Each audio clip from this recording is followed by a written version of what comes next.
pagi semua. Selamat pagi, Bu. Pagi, Bu. Bagaimana kabar kalian? Apakah sehat-sehat saja? Baik, Bu. Sehat. Ya, semoga semuanya dalam keadaan sehat walaupun kita melakukan pembelajaran jarak jauh ya, PJJ atau daring. Saya harapkan kalian tetap menjaga kesehatan, ikuti protokol kesehatan. Jadi apabila gambar saya kurang jelas, tolong nanti diinterupsi. Sekarang suara saya jelas? Jelas, Bu. Oke, jelas.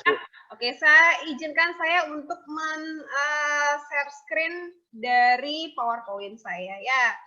Sifat keperiodikan unsur. Jadi kita melanjutkan materi sebelumnya. Mungkin di Google Classroom Ibu juga sudah bertanya dengan kalian tentang letak suatu unsur. Kalian sudah bisa menjawabnya, itu bagus sekali, saya apresiasi. Bagi yang belum bisa, mungkin nanti bisa belajar kembali ya. Adapun kompetensi dasarnya yaitu menganalisis kemiripan sifat unsur dalam golongan dan keperiodikannya.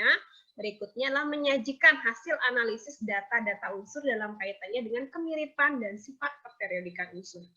Adapun tujuan pembelajarannya adalah kalian mampu menjelaskan sifat-sifat keperiodikan seperti jari-jari, energi ionisasi, afinitas, dan keelektronegativan, kemudian mampu menganalisis tabel, grafik hubungan antara nomor atom dengan sifat keperiodikan.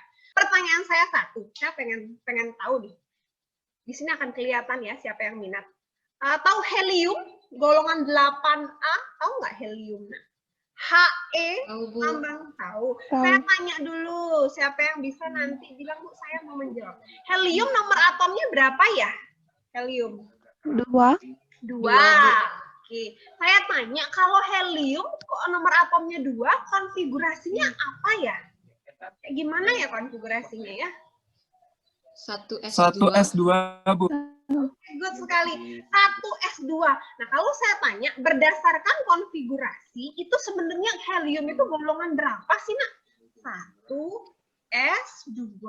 Golongan berapa dia ya? Harusnya 2A. Golongan 2A. Iya, Harusnya 2A. 2A ya. 2A periode keberapa ya? Periode pertama. Iya, 2A periode pertama. Tapi kenapa masuk golongan 8A? Nah, nggak ada nggak golongan Karena 8A? dia gas mulia. Siapa itu yang bicara? Saya cari dulu aja. Cok Niti, Bu.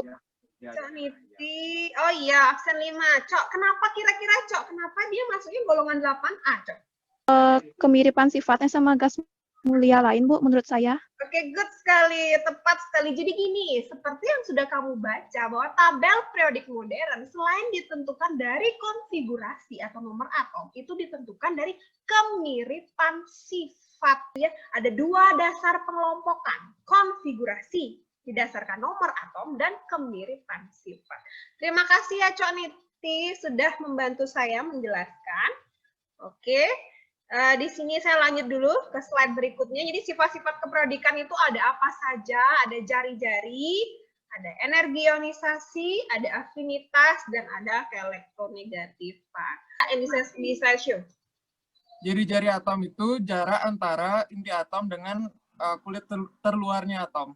Oke. Jarak Jadi antara kalau kita tulis, kita cari adalah jarak dari inti atom sampai kulit terluar yang ditempati oleh elektron. Itu namanya R. Jadi tepat sekali ya. Siapa yang merasa sudah menjawab seperti itu, nilainya berarti full. Ya, jadi jari-jari atom adalah jarak dari inti atom hingga ke kulit terluar. Oke, itu nomor satunya sudah. Sama ngingetin juga yang lain. Nah ini, Widya yang nomor absen 9, konfigurasi 3, konfigurasinya seperti apa? 1S2 sama 2S1. Oke, 1S2, 2S1. Kalau konfigurasi bornya seperti apa? 2 dan 1. Oke, bagus sekali. Berarti ini oke, 2 dan 1. Jadi sesuai ya. Jadi dia kulitnya ada 2, ya. Di kulit pertama ada 2 elektron tuh, gambar bulat-bulat. Di kulit kedua ada 1 elektron. Itu maksudnya jadi golongannya golongan 1A. Lagi Ananda, absen 12. Kalau saya punya K dengan nomor atom 19, bagaimana konfigurasinya? 2881. Oke, 2881. Berarti terdiri dari berapa kulit? 4 kulit. Digambarkan. Jadi digambarkan kalau kita lihat, nah seperti ini ya. Jadi 2881. Jadi dari jawaban tadi, nah dalam satu golongan dari atas ke bawah, tadi semakin bagaimana tadi? Semakin banyak kulit, jari-jari semakin Besar. besar. Oke, jadi kalau diurutkan, jadi seperti ini ya jawabannya ya. Jadi urutannya adalah dari atas ke bawah semakin besar. Jadi dari LINAK semakin besar. Itu yang benar ya. Energi ionisasi juga ada ya. Semakin besar jari-jari, elektronnya semakin mudah lepas apa semakin sulit lepas?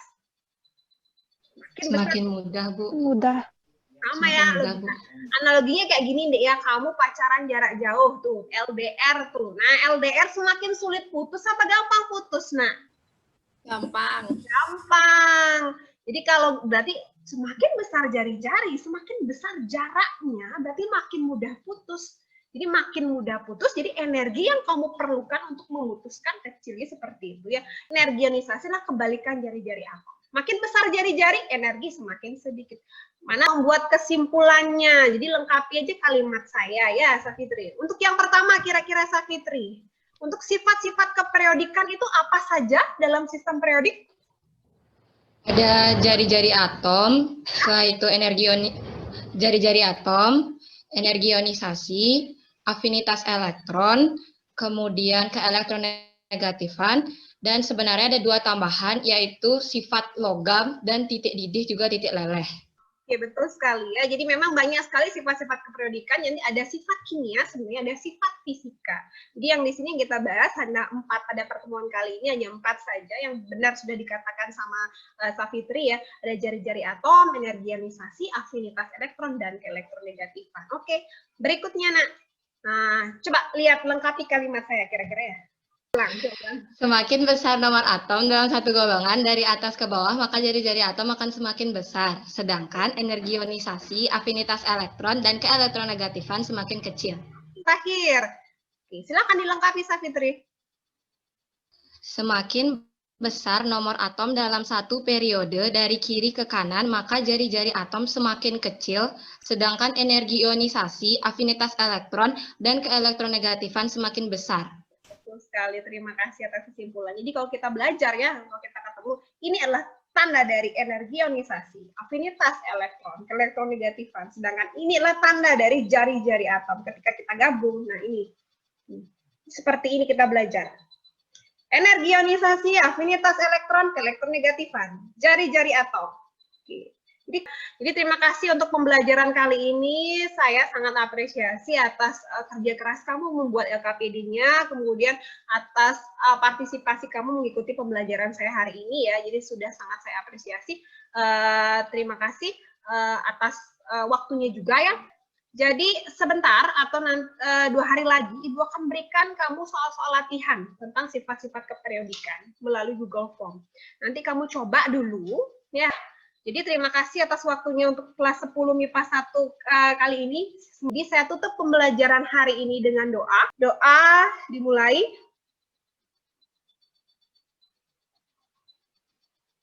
Doa selesai. Nah, oke, untuk pembelajaran berikutnya, saya harapkan kalian bisa lebih bagus lagi. Nah, saya tanya dulu ke kalian, bagaimana kalau pembelajarannya seperti ini? Nah, kira-kira apakah bisa diterima kalau seandainya mungkin lebih lengkap lagi ya?